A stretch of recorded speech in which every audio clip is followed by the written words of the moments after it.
আসসালামু আলাইকুম। শুরু করছি আমি পদ্মজ উপন্যাসের ৬৬তম পর্ব দিয়ে। সেই ঝড়ের সন্ধ্যেতে, যেদিন আমির আর তোমার প্রথম দেখা হয়েছিল। বাক্য দুটি পদ্মজার নিঃশ্বাস থামিয়ে দিল। রিদওয়ান বিছানা ছেড়ে চেয়ার টেনে বসল। বলল, আমির সারা বছরই ঢাকা থাকে, শুধু বর্ষাকাল আর শীতকালে গ্রামে আসে। সে সময় বর্ষাকাল ছিল, মেয়ে জোগাড় হয়ে গেছে। সেই আনন্দে আমির আমার সাথে তাস খেলে, বলে যদি ওকে আমি হারাতে পারি আমি যা চাইবো তাই দিবে। একটু প্রশংসা করি। আমির শয়তান হলেও কথা দিয়ে কথা রাখার অভ্যাসটা ভালোই ছিল। আমার সৌভাগ্য, আমির সেদিন হেরে যায়। আমাদের আড়পাড়া গ্রামের মেয়েদের আমরা কখনো স্বীকার করি না, এটা আমাদের নিয়ম। নিজের গ্রামের মেয়ে হারালে দুর্নাম হবে বড় চাচার, কারণ তিনি মাতব্বর। আটপাড়ার কোনো মেয়ে আজও আমাদের হাতে পড়েনি। তোমাকে আমি স্কুলে যাওয়ার সময় দেখি, বিশ্বাস করো আমি তোমাকে যেদিন দেখি সেদিন রাতে ঘুমোতে পারিনি। আব্বাকে বলছি তোমাকে এনে দিতে, তিনি দিলেন না। আটপাড়ার মেয়ে তুলে আনা যাবে না, করা নিষেধ। তারপর অনুরোধ করেছি যাতে বিয়ের প্রস্তাব দিয়ে নিয়ে যায়। তখন বড় চাচা বললেন, তোমার মায়ের কথা, তিনি মুক্তিযোদ্ধা।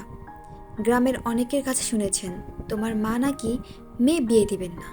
দূর দূরান্ত থেকে বনদী ঘরের ছেলেরাও নাকি এসেছে বিয়ের জন্য, তাও তিনি বিয়ে দিতে রাজি হননি। কিন্তু আমার তো তোমাকেই লাগবে। তোমার রূপ এমনই যে সারা জীবন ভোগ করলেও পাঞ্ছে লাগবে না। শেষ কথাটি শুনে রাগে পদ্মজার কপালের চামড়া কুঁচকে যায়, তবু টু শব্দ করল না।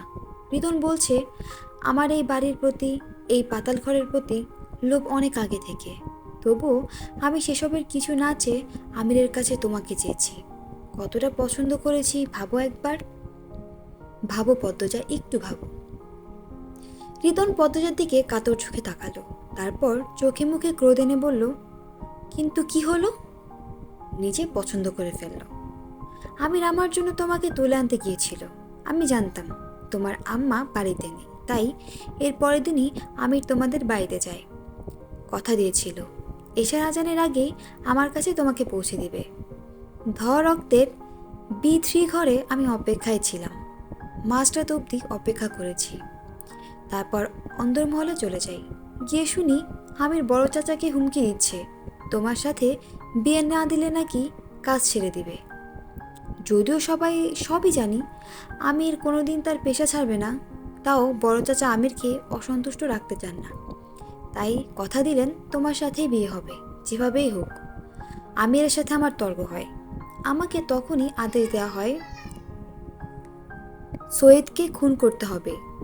সৈয়দ আমিরের সাথে বেয়াদবি করেছে, যা আমিরের গায়ে লেগেছে। ও চায় না সৈয়দ আর বেঁচে থাকুক। আমিরের আদেশ পালন করতেই হবে। কিন্তু সেদিন আমি শুনিনি। তখন বড় চাচা বলল, পদ্মজা সমাজের কাছে আমিরের বউ হলেও ঘরে তোর বউই হবে। আমি তার ব্যবস্থা করব, আমিরের সাথে কথা বলবো। আমাকে আশা দেওয়া হয়, তাই সৈয়দকে সরিয়ে দিই। সব কিন্তু তোমাকে পাওয়ার জন্য। কিন্তু অবাক কাণ্ড কি জানো, তোমার মাও সেদিন সেখানে উপস্থিত ছিলেন। মহিলা এত ভয়ঙ্কর আগে বুঝিনি। মেয়ে মানুষ হয়ে কীরকমভাবে সে নেশাগ্রস্ত দুটি মানুষকে জবাই করেছে তুমি ভাবতেও পারবে না। রিদন থামল।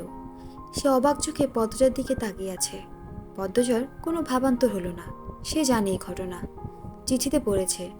রিদন বলল, তারপরের দিন সালিশে বিয়ের প্রস্তাব দেওয়া হলো। তোমার আম্মাও রাজি হয়ে গেলেন। বলেছি না আমি দুনিয়ার সব সুখ নিয়ে জন্মেছে। তোমার আম্মা আমাকে চিনতেন না, কখনো দেখলেও বা নাম শুনলেও মুখে মনে নেই। তাই তিনি নিশ্চিন্তে বিয়ে প্রস্তাব মেনে নিলেন। বড় চাচা সমাজের চোখে কতটা মহান সেটা তুমিও জানো। 2 মাস অন্তর অন্তর দান করেন, সবার অভাব দূর করেন, চিকিৎসা করান। ওনার ছেলের বউ মানে অনেক কিছু। তোমার আম্মা তো আর ভেতরের খবর জানতেন না। সে যাই হোক, পরের কথা বলি।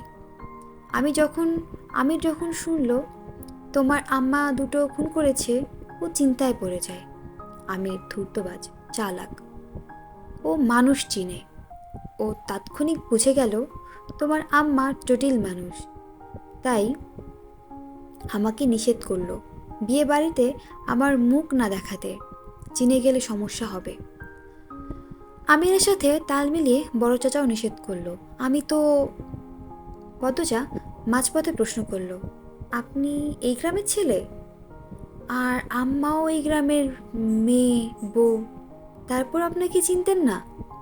ওই যে বললাম, কখনো হাওলাদার বাড়ির ছেলে হিসেবে দেখলেও মনে নেই, নয়তো নাম জানতেন, মুখ চিনতেন না। তাছাড়া আমাকে সত্যি অনেকেই চিনে না, নাম জানলে মুখ চিনে না, মুখ চিনলেও হুট করে দেখে ধরতে পারে না।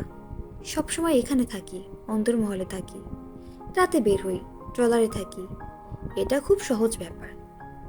তোমার আম্মা চিনতেন না বললে বেমানান লাগবে না। আর শুনেছি তোমার আম্মা নাকি সমাজের দিকে চোখ দিতেন না তেমন, নিজের সংসার আর 3 মেয়েকে নিয়েই থাকতেন। কথাগুলো অবহেলার স্বরে বলে রিদওয়ান থামল। পদ্মজা কিছু বলল না।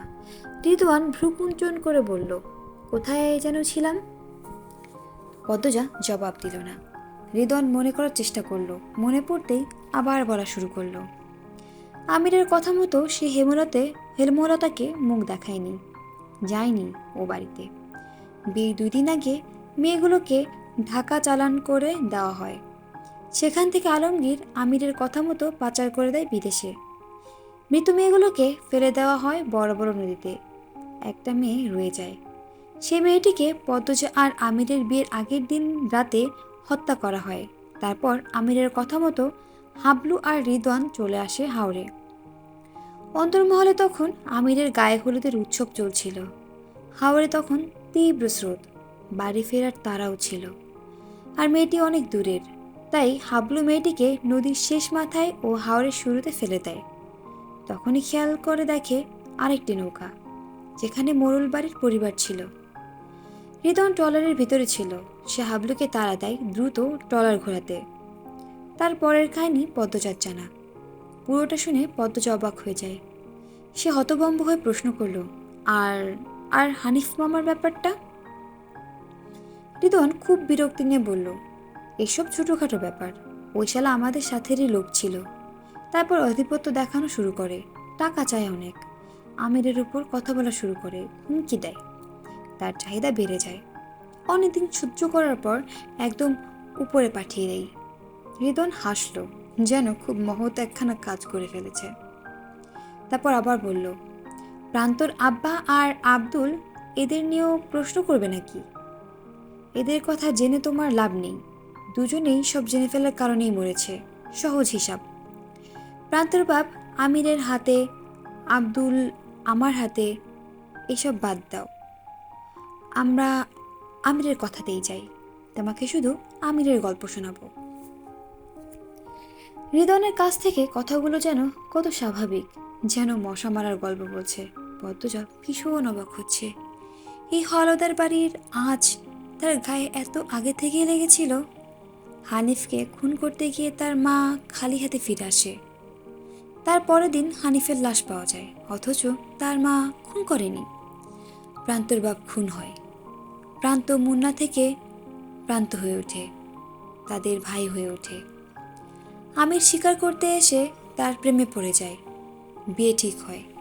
বিয়ের আগের দিন রাতে নদীতে লাশ পাওয়া যায়। তারপর অবশেষে বিয়ে হয়। সব কিছু এক সুতোয় গাঁথা। এই কেমন যোগসূত্র? পদ্মজার মাথা ভন ভন করতে থাকে। এতদিন একটা চক্র তার আশেপাশে শব্দ তুলে ঘুরঘুর করছিল। সে শব্দ ঠিকই শুনেছে, তবে তার উপস্থিতি ধরতে পারেনি। রিদন বলল, বিয়ের দিন রাতে বড় চাচার কথায় ভরসা রেখে তোমাকে ছুঁয়েছিলাম। ভেবেছিলাম আমির কিছু বলবে না, কিন্তু কি হলো? সে তো তোমার রূপে একেবারে কুপোকাত। তারপরের ঘটনাও বোধ হয় জানো। আমি আষ্টে পৃষ্ঠে তোমাকে আগলে রাখা শুরু করে। একসময় বিভিন্ন কার্যকলাপে তোমার সন্দেহ হতে থাকে। এই ব্যাপারটা আমিরকে চিন্তায় ফেলে দেয়, পাহারাদার বাড়িয়ে দেয়। তোমার উপর নজর রাখার জন্য রেখে দেওয়া হয় লতিফাকে। তাই আমিরের সাজানোর দেওয়াল ভেঙে পৌঁছাতে পারোনি পাতাল ঘরে। তোমার আম্মা নাকি চোখের দৃষ্টি দেখে, মানুষ চিনতে পারেন। কার মুখ থেকে জানি আমির শুনেছিল। ব্যাপারটাকে গুরুতরভাবে নিয়ে নেয় আমির। সে কোনো ঝুঁকি নিতে চায় না। তোমার আম্মাকে নিয়ে একটু ভয়ও ছিল। মহিলার চাহনি, কথাবার্তা খুব বেশি ধারালো আর সজাগ। আমির পরিকল্পনা করে তোমার আম্মার গলাটা আলাদা করে দেবে। মাঝপথে কাটা রাখা ভালো না। এটা কিন্তু আমার কথা না, আমিরের কথা। রিদন পদ্মজার মুখের ভঙ্গি দেখার জন্য তাকালো। পদ্মজার চোখ দুটি অগ্নিমূর্তি ধারণ করে। আমির হাওলাদার তার মাকে খুন করতে চেয়েছিল? রিদন পদ্মজার মেজাজ আঁচ করতে পেরে বলল, এমনকি খুন করতেও গিয়েছিল? পদ্মজা চকিতে তাকালো। তার চোখে জল টলমল করছে, সেই সাথে লাল হয়ে উঠেছে। রিদন বলল, ঘটনাটা তোমার বিয়ের কয়েকদিন পরে। সেখানে কি জানতে পারলো তোমার আম্মার কি এক রোগ হয়েছে, মরে যাবে, সব ভুলে যাবে। সম্ভবত তোমার আম্মা তোমার আব্বার সাথে কথা বলছিল, আমার ঠিক মনে নেই, অনেক আগের ঘটনা তো। তাই আমির তার পরিকল্পনা বাদ দিল। কয়েকদিন পর তোমাকে নিয়ে ঢাকা চলে যাবে। এখন আর এসব করে লাভ নেই। কয়েকদিন পর এমনিতেই মরে যাবে। তবে যদি না মরতো তাহলে কিন্তু আমির খুন করত। এই হলো তোমার সোহাগের স্বামী। হৃদয়ের ঠোঁটে তিরস্কারের হাসি। কি যে আনন্দ হচ্ছে তার, শুধু পদ্মজা জানে তার কি পরিমাণ কষ্ট হচ্ছে। আমিরের প্রতি তীব্র রাগ, ঘৃণা নিঃশ্বাসের সাথে পাল্লা দিয়ে বাড়ছে। এই মুহূর্তে যদি তার হাত পায়ের বাঁধন খোলা থাকতো, তবে সে রিদওয়ানের এই গা জ্বালা হাসি চিরতরে বন্ধ করে দিত, আমিরকে শেষ করে দিত। রিদওয়ান হই করে উঠল, আরে আরে আরে, বাকি আছে তো, থেমে গেলে তো চলবে না। যেদিন তোমার মেট্রিক পরীক্ষায় ফলাফল দিল, সেদিন তোমার আম্মা প্রথম আমাদের বাড়িতে আসেন আর আমাকে দেখে চিনে ফেলেন।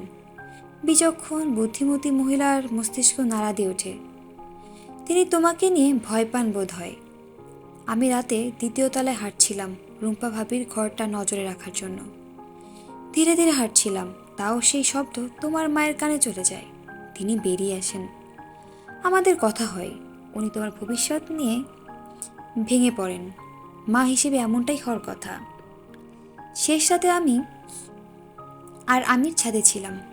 আচমকা দেখি তোমার আম্মা জঙ্গলের ভেতর ঢুকছেন। কত সাহস! মেয়ের শ্বশুরবাড়িতে প্রথমবার এসেই সন্দেহ করে পুরো বাড়ি ঘোরা শুরু করেছেন। বিন্দুমাত্র ভয় ডর নেই। জঙ্গলের ভেতরে আমাদের সব। তখন এত নিরাপত্তা ছিল না, তাই আমি ছুরি নিয়ে তোমার মায়ের পিছু ধাওয়া করে। লক্ষ্য ছিল যখনই তোমার আম্মা টের পাবে কিছু, তখনই ঝাঁপিয়ে পড়বে। কিন্তু তোমার আম্মা পুরো জঙ্গল ঘুরেও কিছু ধরতে পারেননি। এটা তোমার আম্মার ভাগ্য, হয়তো ওখানেই মরতে হতো। এখানেই কিন্তু সব শেষ নয়। তোমরা ঢাকা যাওয়ার পর উনি আরও দুবার লুকিয়ে এই বাড়িতে ঢুকেছিলেন। দুইবারই হাবলু ওনার পিছু নিয়েছে। আমি আমিরকে চিঠি লিখি, তখন আমির জানালো আরেকবার তোমার আম্মা যদি এখানে আসে, সঙ্গে সঙ্গে যেন মৃত্যু উপহার দিয়ে দিই। কিন্তু তিনি আর আসেননি। কিছু না পেয়ে বিশ্বাস করে নিয়েছিলেন এখানে কিছু নেই, এই বাড়িতে গোপন কিছু নেই। নয়তো অসুস্থ হয়ে পড়েছিলেন। কিছু একটা হবে, জানি না তো। তোমার মায়ের ভাগ্য ভালো। দুইবার মেয়ের জামাইয়ের হাতে খুন হতে গিয়েও হয়নি। দুইবার হাবলুর মতো জাত খুনির হাতে খুন হতে গিয়েও হয়নি।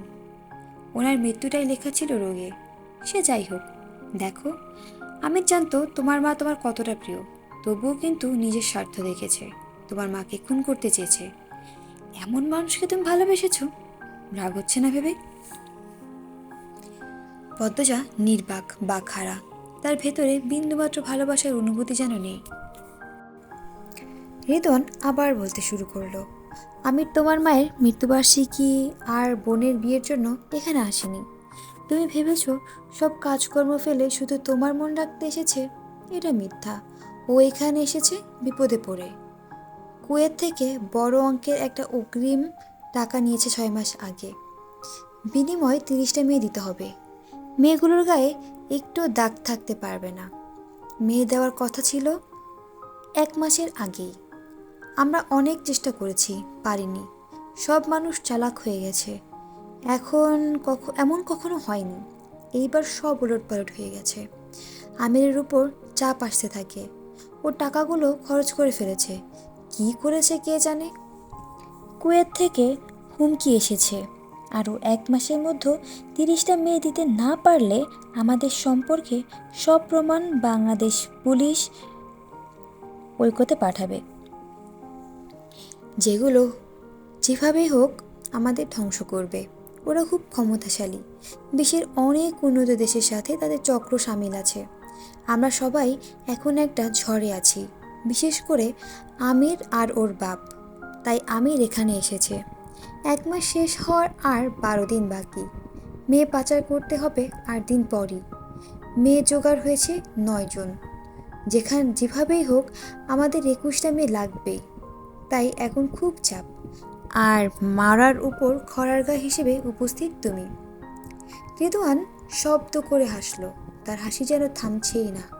পদ্মজা তীক্ষ্ণ স্বরে বলল, ধ্বংসের লক্ষণ শুরু হয়েছে। 200 বছর চলেছে, আর কত চলবে? কিন্তু এখন আমরা সেটা হতে দেব না। আমি তো দেবই না। আমার জীবনে কিছু বলতে শুধু এই অংশটাই আছে, বেঁচে থাকার একটাই অংশ। যে মেয়েগুলোকে মেরেছেন তাদের না মেরে পাচার করে দিলেই পারতেন। সেটা কেন করেননি? পদ্মজার ভিতরে অপ্রতিরোধ তুফান চললেও কণ্ঠ শান্ত। রিদওয়ান স্বাভাবিক স্বরেই জানালো কেন তারা এই মেয়েগুলোকে পাচার করতে পারছে না। মেয়েগুলো 2 মাস ধরে এখানে আছে। প্রথম 15 দিন বীভৎস ধর্ষণে এদের অনেক ক্ষয়ক্ষতি হয়ে গেছে, শরীরে বিভিন্ন দাগ বসে গেছে। তখন তারা জানতো না তাদের মেয়ের অভাব পড়ে যাবে। তারপরও 1 মাস ঔষধপত্র দিয়ে মেয়েগুলোকে ক্ষতিপূরণের চেষ্টা করেছে, হয়নি। তাই বিগত 5 দিন ধরে তারা তাদের রীতি অনুযায়ী মেয়েগুলোকে পিটাচ্ছে। আজ 2টো মেয়ে মারা গেছে। আগে লাশই ফেলে দেওয়া হতো, 5 বছর ধরে টুকরো টুকরো করা হয়। এটাও আমিরের বুদ্ধি, যাতে কোনো মানুষের চোখে না পড়ে আর পুলিশও শনাক্ত করতে না পারে। পুলিশরাও এখন চালাক হয়ে গেছে। পদ্মজা বলল, আমি মেয়ে পাচার করতে দেব না। কি করবে? পদ্মজা নিশ্চুপ। কিছুই পারবে না। আমির তোমাকে ছেড়ে দিলেও আমরা ছাড়ব না, আর আমিরও তোমাকে ছাড়বে না। ও তোমার শরীর আকৃষ্ট, ভালোবাসে না। যেদিন তুমি রুম্পার ঘরে রাতে ছিলে, সেদিন আমির তোমার খেয়াল রাখার জন্য না, তোমার উপর নজর রাখার জন্য রাতে ঘুমোয়নি। রুম্পা কখন কি বলে দেয় সেই ভয়ে। রুম্পাকে খুন করার পরিকল্পনাও আমিরের। ও বাবলুকে পাঠায়, হাবলুর ভাই বাবলু। দুজনেই বংশগত জাতখুনি, কিন্তু গিয়ে দেখে আলমগীর ভাইয়া তার বউকে নিয়ে পালাচ্ছে। তবুও বাবলুর সাথে ওরা পারতো না। সেখানে তুমি বাগড়া দাও, বাবলুকে খুন করে ফেলো। কি আশ্চর্য, একদম মায়ের রূপ পেয়েছো। পুরোটা দৃশ্য কিন্তু আমির দেখেছে। ও জঙ্গলে ছিল, এত এত চিন্তার মাঝে তোমার এই রূপ। তুমি যখন পূর্ণাকে নিয়ে অন্ধমহলে চলে যাও, তখন লাশ সরিয়ে দেওয়া হয়। তুমি পূর্ণাকে নিয়ে ঘরে যাও, তখন আমির তোমাদের ঘরে চলে যায়। এমনকি আমিরের জ্বরও হয়েছিল মেয়ে জোগাড়ের চিন্তায়। এমন অবস্থায় তোমার খুনাখুনির কাজকর্ম আমিরকে পাগল করে তোলে, অস্থির হয়ে পড়ে। রানীকে খোঁজার নাম করে এখানে এসে পরিকল্পনা করে তোমাকে ভয় দেখানোর, যাতে তুমি ঢাকা চলে যাও আমিরকে নিয়ে। ওর বিশ্বাস 8 দিনে মেয়ে জোগাড় করে ফেলবে, কিন্তু এটা বিশ্বাস নেই যে তুমি 8 দিন পর ঢাকা যেতে রাজি হবে। তাই আগে থেকে কাজ এগিয়ে রাখার পরিকল্পনা করে। এমনকি তোমাকে মারতেও বলেছে, যাতে ভয় পাও। মারার পরও যখন তুমি ভয় পাওনি, তখন বলল তোমাকে রক্ত দেখাতে। যদি একটা মেয়ে রক্ত দেখিয়েছিলাম তোমাকে, ওর বিশ্বাস ছিল স্বামীর জানের মায়ায় হলেও ছেড়ে দিবে এই গ্রাম। কিন্তু তুমি তো মুখের ওপর বলে দিলে ঢাকা ফেরত যেতে রাজি না তুমি। এই সত্যি তুমি আমিরকে ভালোবাসো? ভালোবাসো কি? পদ্মজা দাঁতে দাঁত চেপে রেখে চোখের জল ফেলছে। রিদন 2 হাত নাড়িয়ে বলল, আচ্ছা, এইসব ভালোবাসা টালোবাসার কথা বাদ দাও। আমির তোমাকে ভালোবাসে না, সব ওর নাটক। ও তোমার রূপকে ভালোবেসেছে। এখনও যে রূপের শরীর তোমার, আমির নিজেকে নিয়ন্ত্রণ করতে পারে না। সেখানে তো ও হালালভাবে ভোগ করার সনদ পেয়েছে। সব শেষ। ভালোভাবে বলছি পদ্মজা, কোনো বাগড়া দিও না। আর এসব মেনে নাও, নয়তো তোমাকে মরতে হবে। আমি না মারলেও বড় চাচা আব্বার আমি তোমাকে ছেড়ে দেব না। তিনি কেন আমাকে মারবেন না? তিনি তো আমাকে ভালোবাসেন না। ভালো না বাসলেও টাকার প্রতি যেমন টান ওর, তেমন সুন্দরের প্রতিও টান আছে। ধরে রাখতে চাইলেও পারে। তোমার কাছে আমার অনুরোধ, অনেক করেছো, আর কিছু করো না। কি পান এসব করে? অর্থ পাই, শান্তি পাই। মেয়েদের কষ্টতে কিসের শান্তি? হাওলাদার বংশে ভালো ছেলে নেই, সবই খারাপ। যারা ভালো হয়েছে তারা মরেছে, তবে জাফর ভাই, আলমগীর ভাই, এরা তো ভালো। এদের অনেক পিটিয়েও বড় চাচা আব্বা এই পথে আনতে পারেনি। জাফর ভাই তো এই সম্পর্কে কিছুই জানে না। জাফর ভাই একটু বোকা ধরনের, অনেক স্পর্শকাতর মন। মুরগির রক্ত দেখলেও অজ্ঞান হয়ে যায়, তাই তাকে এই জগতে আনা হয়নি। আব্বার প্রথম ছেলে ছিল বলে মারেনি, রাজধানীতে পাঠিয়ে দেয় পড়ার জন্য। তারপর বিয়ে করে বাইরেই চলে গেল। আর আলমগীর ভাইয়া বাধ্য হয়ে এই দলে কাজ করেছে, সুযোগ পেয়ে পালিয়েও গেছে। আমির তো ছোট থেকেই তেজি। বড় চাচার কাছে আমির হচ্ছে সোনার টুকরা। এসব গল্প করতে ভালো লাগছে না, ঘাড়টা খুব ব্যথা করছে। এত শক্ত আঘাত দিয়েছ, ডারি নাকি তুমি? রিতন আলতো করে ঘাড়ে হাত বোলাতে বোলাতে বলল, আচ্ছা আসল কথা বলি, আমিরকে ছেড়ে পালিয়ে যাও। এই রাজত্বে থাবা দেওয়ার কথা ভেবো না। জীবনে কিছু পাইনি, মা জন্ম দিয়ে মারা গেল, বাপের অবৈধ সন্তান আমি। ছোট থেকে আমি অত্যাচারিত, আজও আমির আমার উপর অত্যাচার করে। অনেক দুর্বল ছিলাম, পানিতে চুবিয়ে রেখেছে, শীতের রাতে উলঙ্গ করে বেঁধে রেখেছে, পিটিয়েছে। আমির মানুষকে আঘাত করতে পছন্দ করে, মানুষের আকুতি মিনতি ওর কাছে পরম শান্তির। তুমি ওর কাছে থেকো না, পালিয়ে যাও। পুলিশের কাছে যেও না, অন্য কোথাও গিয়ে থাকো। ও এখন মায়া দেখাচ্ছে, যখন স্বার্থে বেশি টান পড়বে ঠিকই হাত তুলবে, খুন করে ফেলবে তোমাকে। পদ্মজা শ্বাসরুদ্ধকর কণ্ঠে বলল, কি বলছেন? তাহলে উনি আপনার কাহিনী আমাকে কেন শুনিয়েছিলেন? রিতন পদ্মজার কথা বুঝতে পারল না। সে একটু ঝুঁকে প্রশ্ন করল, কি বললে? পদ্মজা কিছু বলতে পারল না, তার চোখে থেকে জল গড়িয়ে পড়ছে। পিছনে 6 বছর মিথ্যে জাল দিয়ে পেঁচানো, কিন্তু সত্যি নয়, কিছুই সত্যি নয়, সব মিথ্যে, সব। আমির মাত্রই এসেছে, এখন শেষ রাত। সে পানি খেয়ে রাফেদকে বলল, নতুন মেয়ে তিনটেকে খেতে দিও, চিৎকার চেঁচামেচি করলে ভুলেও মেরো না। রাফেদ বলল, আপনি ভাববেন না, সব সামলে নেব। আমির বিটু ঘরে বসে রয়েছে। মজিদ বলল, আমরা যাই তাহলে, সকালে কাজ আছে আমার। আমির কিছুই বলল না, কপাল কুঁচকে রেখেছে। সিগারেট ধরালো। খলিল বলল, ওই সিডির এখন কি করবি? আমির বলল, এটা আমার ব্যাপার। আরভিদ উঁচু স্বরে ডাকলো। আরভিদ সেকেন্ড কয়েকের মধ্যে আসলো। আমির বলল, বাড়ির পিছনে যাও, লতিফা থাকবে, যা দিবে নিয়ে আসবে। আরভিদ চলে গেল। আমির চেয়ারে বসে মজিদকে বলল, গেলে যাও, দাঁড়িয়ে আছো কেন? শফিক না আসছিল, কোথায় গেছে? ঋতুর কাছে গেছে, বললেন খলিল। তারপর মজিদে বললেন, আইও ভাই, বাড়িতে যাই। পদ্মজা ক্লান্ত কণ্ঠে জানতে চাইল, ঢাকার অফিস আর গোডাউনে আমি তো অনেকবার গিয়েছি, সেখানে পণ্য দেখেছি, মেনু দেখেছি, কিছুতেও মিথ্যা মনে হয়নি। আমিরের সত্যি পণ্যের ইম্পোর্ট ব্যবসা আছে, ও কাঁচা কাজ করে না। আর আমার মেয়ে, আমার নিষ্পাপ 3 মাসের মেয়েটাকে কে খুন করেছে? বাবলু করেছে? রিদন এই প্রশ্নে থমকায়। পদ্মজা অধীর আগ্রহে তাকিয়ে আছে এই প্রশ্নের জবাবের জন্য। দরজায় টোকা পড়ে। সেকেন্ড কয়েকের মধ্যে প্রবেশ করলো একটা চেনা মুখ। রিদন হেসে বলল, আরে শফিক, শেষ রাতে এখানে? শফিক পদ্মজাকে জহুরি চোখে দেখল। শফিকের এলোমেলো চুল, নোংরা চাউনি। সে রিদনকে বলল, আসছি। আগে বল, আমিরের বউ এখানে কেন? এই মেয়েরেও চালান করে দেবে নাকি? নিজে নিজে চলে এসেছে, কোনো বিপদ? থানায় কি কি অবস্থা? তোরা কি আজমপুর থেকে কোনো মেয়ে এনেছিস? আজমপুরের মাতব্বর মামলা করেছে, তার মেয়ে হারিয়ে গেছে। বিশাল বড়লোক, বড়লোকদের ব্যাপার স্যাপার তো জানিসই। আশেপাশে সব এলাকাতেই খোঁজ চলছে। আগামীকাল অলন্দপুরেও পুলিশ আসবে, তাই তোদের জানাতে এসেছি, সাবধানে থাকিস। দুনিয়ার সব ভেজাল একসাথে এই বাড়ি আসতেছে। ভীষণ বিরক্ত নিয়ে বলল রিদওয়ান। শফিক তার গোফে হাত বোলাতে বোলাতে পদ্মজাকে পা থেকে মাথা অবধি দেখল। তারপর পদ্মজার পায়ের কাছে বসল। পদ্মজার ফর্সা পা দুটিতে তার নজর পড়ে। পায়ের আলতো করে ছুঁয়ে দিয়ে বলল, খুব সুন্দরী, কাছ থেকে প্রথম দেখলাম।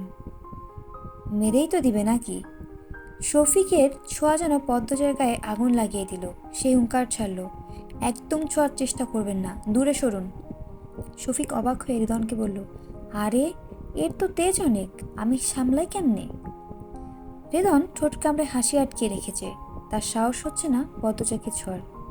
কিন্তু অন্য কেউ আমিরের দুর্বলতায় হাত দিচ্ছে দেখে তার খুব আনন্দ হচ্ছে। সে শুধু দৃশ্যটা উপভোগ করছে। শফিক শার্টের বোতাম খুলতে খুলতে বলল, এত সুন্দরী মেয়ের হাতছাড়া করা যায় না। মেরি যখন দেওয়া হবে একটু উপভোগ করে দেখি, কি বলিস? পদ্মজার বুক ধুকপুক করছে। শেষমেশ তার ইজ্জতেও হাত পড়েছে। সে ছটফট করতে থাকে ছোটার জন্য। পদ্মজার বাধা অবস্থায় উল্টা হয়েছিল। শফিক সোজা করে, সঙ্গে সঙ্গে পদ্মজার মসৃণ পাতলা পেট উন্মুক্ত হয়ে ওঠে। শফিকের লোলুপ দৃষ্টি দেখে পদ্মজার শরীর রিরি করে ওঠে। সে প্রাণপণে ছোটার চেষ্টা করছে। শফিক উল্লাসে বলল, আরে ভাই, এমন সুন্দর মেয়ে মানুষ তো দুটো দেখিনি। আমিরের তো উচিত ছিল আমাদের সাথে ভোগ করে নাও। একাই 6 বছর। আচ্ছা যাক, তুই এখানে বসে থেকে দেখবি? দেখলে দেখতে পারিস। শফিক আরো অশ্লীল মন্তব্য করে, যা শুনে পদ্মজার ঘৃণায় বুক ফেটে কান্না আসে। শফিক পদ্মজার উপর ঝুঁকতেই পদ্মজা চেঁচাতে থাকে। একদলা থুথু মুখে ছুঁড়ে দিয়ে শফিকের দিকে তাকায়। শফিকের চোখ দুটি বড় বড় হয়ে যায়। প্রবল আক্রোশে পদ্মজার আহত গালে থাপ্পড় বসায়। পুরনো ক্ষতস্থানের পুরো চামড়া ছিঁড়ে রক্ত বেরিয়ে আসে। ব্যথায় পদ্মজার সারা শরীর টনটন করে ওঠে, আর্তনাদ করে ওঠে, আম্মা বলে। তখনই দুটি পায়ে শব্দ ভেসে আসে। কেউ একজন দৌড়ে এদিকে আসছে। রিদন আমিরের উপস্থিতি টের পেয়ে দ্রুত ভয়ে চেয়ার থেকে উঠে দেওয়াল ঘেঁষে দাঁড়ালো। ঘরে এসে প্রবেশ করলো আমির। রিদনের ধারণাই সত্যি, আমির পদ্মজার চিৎকার শুনেই চলে এসেছে। আমির এখানে আছে জানলে রিদন শফিককে নিষেধ করত। শফিকও তো বলেনি। যেখানে বাঘের ভয় সেখানেই সন্ধে হয়। শফিক আমিরকে দেখে হাসলো, বলল, আমির, এই বউ তো। চোখের পলকে সেই হাসি মিলিয়ে যায়, কথা বলাও থেমে যায়। আমির থাবা মেরে শফিককে ধরে। রিদন দ্রুত বেরিয়ে যায় ঘর থেকে। এটু ঘরে গিয়ে দরজা বন্ধ করে দেয়। শফিক কিছু বুঝে ওঠার পূর্বে আমির ছুরি দিয়ে শফিকের গলার রগ কেটে দেয়। রক্ত ছিটকে পড়ে পদ্মজার উপর। আমির নিঃশ্বাস বন্ধ করে রেখে ছুরি দিয়ে শফিকের 2 চোখে আঘাত করে, পেটে বুকে আঘাত করে। শফিকের মাথা 2 হাত ধরে দেওয়ালে শব্দ তুলে আঘাত করে। শফিকের মুখ থেকে গ্যার গ্যার ধরনের একটা শব্দ বেরিয়ে আসে। সেই শব্দ আর আমিরের বিশ্রী গালিগালাজে পদ্মজা ভীত হয়ে পড়ে। রক্তে সারা ঘর রক্তপুরী হয়ে উঠেছে। পদ্মজার শরীর কাঁপতে থাকে। সে কখনো আমিরকে খুন করতে দেখেনি, আজই প্রথম দেখছে। কি নির্মম তার খুন করার ধরন, কি হিংস্র তার চাহনি, তার আক্রমণ। চোখের পলকে মানুষ খুন করে ফেলেছে। পদ্মজা চোখ বুজে জোরে জোরে কাঁদতে থাকলো। আমিরের সারা মুখে রক্ত, চোখ দুটি ছাড়া আর কিছুই দেখা যাচ্ছে না, হাঁপাচ্ছে না। দরজার বাইরে এসে দাঁড়ালো মজিদ, খলিল, রাফেদ, আরভিদ। মুহূর্তে চারদিক থমকে যায়, থেমে যায় সব শব্দ। শফিকের রক্তাক্ত দেহটি মেঝেতে পড়ে আছে, চোখ দুটি যেন বেরিয়ে আসছে। গলার রগ থেকে ছিটকে রক্ত বের হচ্ছে। যে কোনো সাধারণ মানুষের কাছে এই দৃশ্য দেখা মানে ওই মুহূর্তে মৃত্যুবরণ করা, গড় করে বমি করা। পদ্মজার সারা শরীর কাঁপছে। এমন মানুষের সাথে সে কিছুতেই থাকতে পারবে না। মুহূর্তের ঘটনায় সে হার মেনে নিয়েছে, প্রাণপণে নিজের মৃত্যু চাইছে। এই মুহূর্তে মনে ভয় ছাড়া আর কিছুই নেই। ভালোবাসা, রাগ, ঘৃণা, ক্রোধ কিছুই নেই। সে শুধু ভয় পাচ্ছে।